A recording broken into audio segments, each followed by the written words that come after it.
Hey guys, and welcome back. Today's video is how to become a speech language pathologist. So on the daily, I get asked via Instagram, how do I become one? What do I do? I'm in high school. Help. So I thought it would be a good idea to film a video so that you guys can refer back to it at any given time. If you are considering becoming a speech language pathologist and you want to know more about the field, I recommend going to ASHA.org. That is American Speech Language Hearing Association. There you will find a bunch of resources, and I highly recommend that you go on there if you're even considering becoming an SLP in the United States. Even internationally, they have a drop-down menu that helps you become one and gives you guidelines if you are an international student. So the first thing that you need to do is earn an undergraduate degree in communication science and disorders. How do you even find a university that offers communication science and disorders? So that's kind of where ASHA comes into play and will help you. ASHA has a thing called EdFind. Again, EdFind.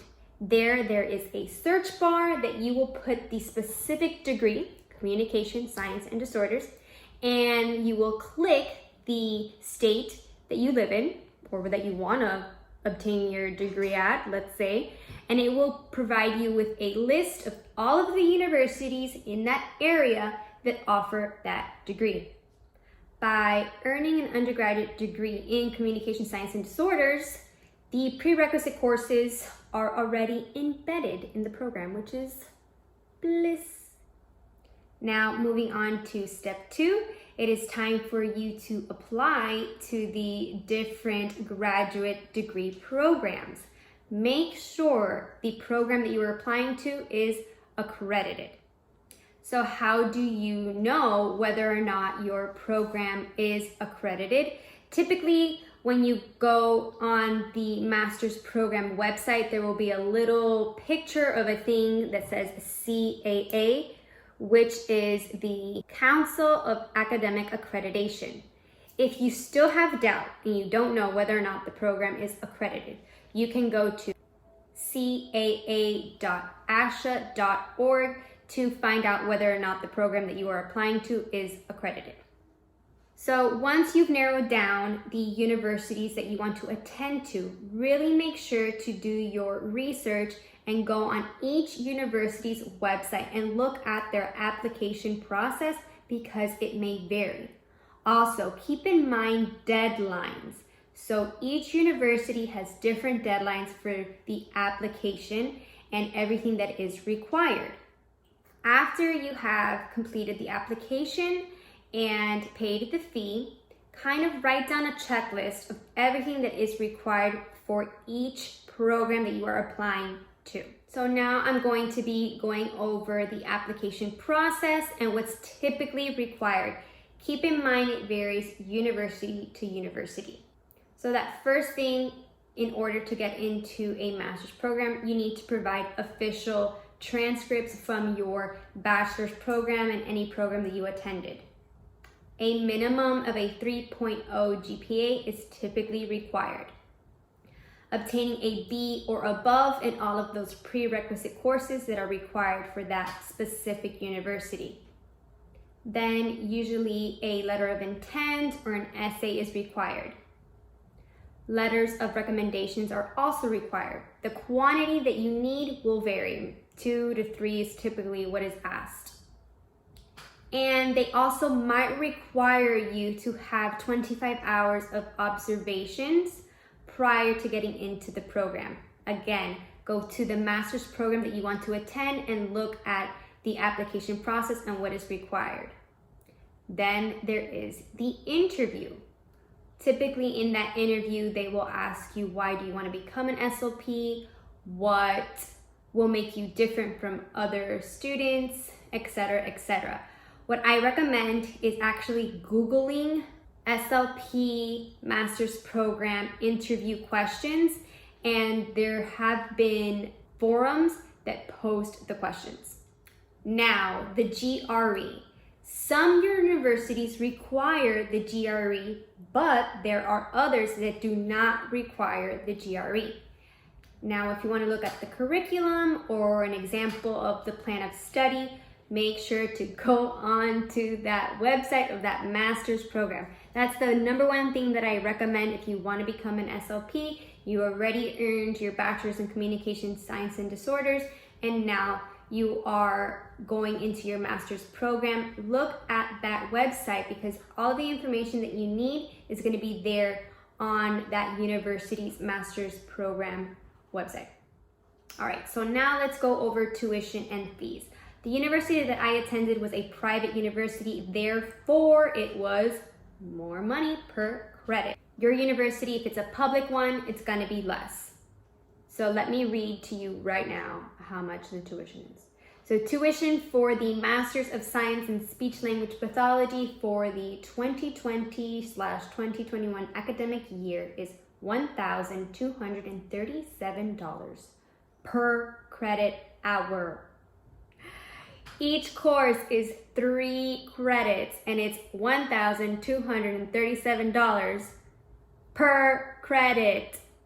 Then there are some courses that are 2 credits and some that are 1 credit. However, the majority of the courses are 3 credit courses. Of course, there are other fees in there that are not listed on the website that you end up paying in the long run. Okay, so now let's talk about finding financial aid.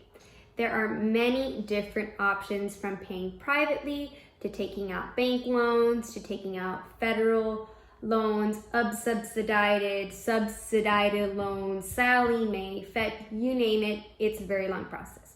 So what I recommend, once you are accepted into the master's program, go and meet with a financial aid specialist in the university.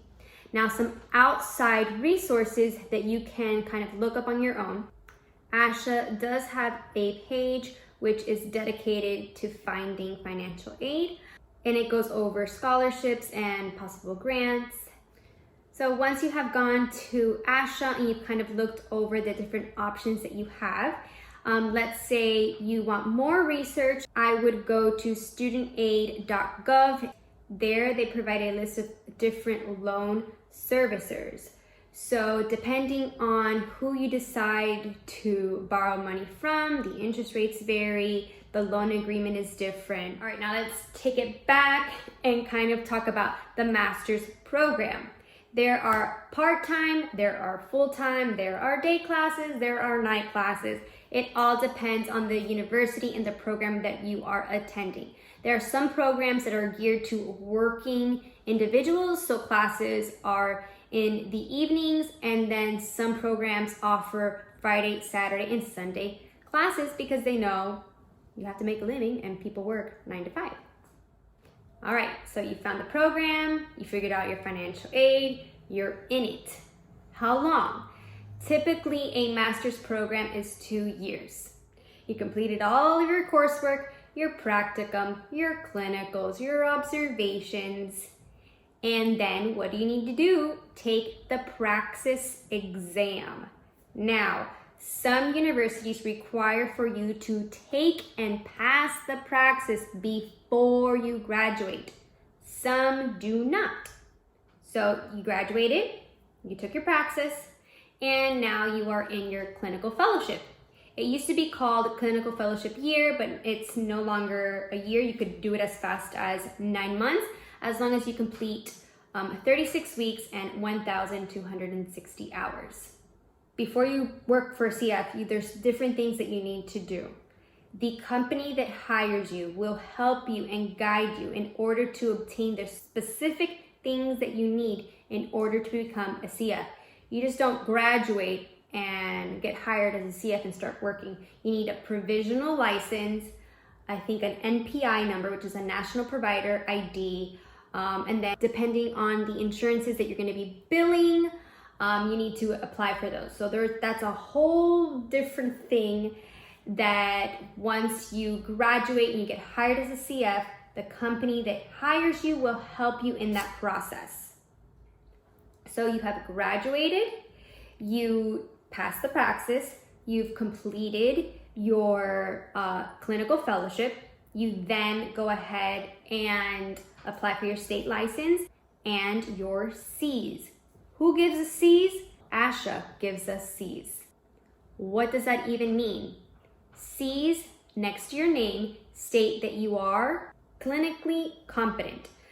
So it is ASHA's Speech Language Pathology Certificate of Clinical Competence. So now you have completed everything and now you are a speech language pathologist, but you need to maintain your license.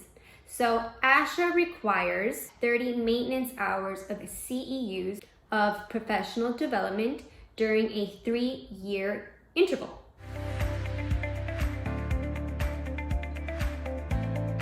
All right, guys, I am done. I hope this helps. Bye, guys. See you next time.